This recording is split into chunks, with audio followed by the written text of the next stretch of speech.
High friend, ଆମେ ଆଗରୁ ସାଇ ମନ୍ଦିର ଆଉ ଚଣ୍ଡୀ ମନ୍ଦିର ଯାଇଥିଲେ, ହେଲେ କିନ୍ତୁ ଆଜି ଆମେ ଆଉ ଏମିତି ଏକ ମନ୍ଦିର ଯିବା। ସେହି ମନ୍ଦିର ନାମ ହେଉଛି ମା ହରଚଣ୍ଡୀ ମନ୍ଦିର। ଆସନ୍ତୁ ସାଙ୍ଗମାନେ ସେହି ମନ୍ଦିର ଯିବା, ସେହି ମନ୍ଦିର ଯିଏ ଦୃଶ୍ୟ ଦେଖିବା। ଆସନ୍ତୁ ସାଙ୍ଗମାନେ।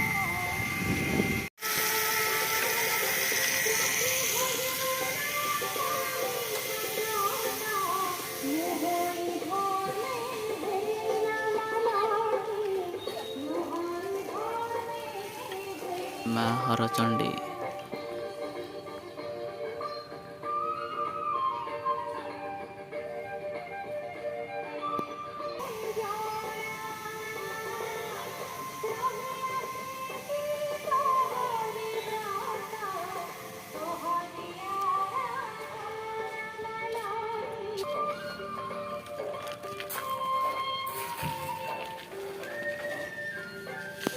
ମା ହରଚଣ୍ଡୀ ମନ୍ଦିର ପାଖରେ ଥିବା ଇଏ ହେଉଛି ହନୁମାନ ମନ୍ଦିର।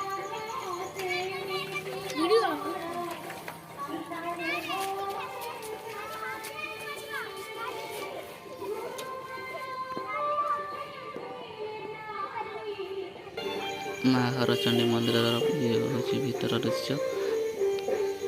ଏ ମନ୍ଦିର ମା ହରଚଣ୍ଡୀ ମନ୍ଦିରରେ ମହାଦେବ ମନ୍ଦିର ମଧ୍ୟ ଅଛି।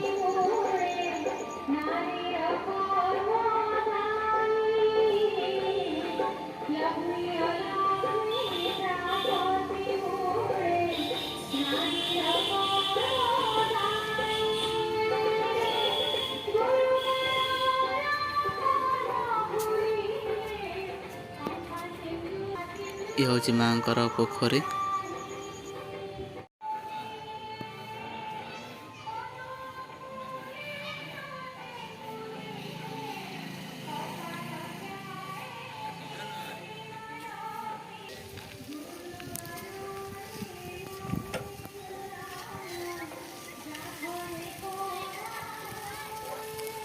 ମା ହରଚଣ୍ଡୀ ମନ୍ଦିରର ବାହାରର ଦୃଶ୍ୟ।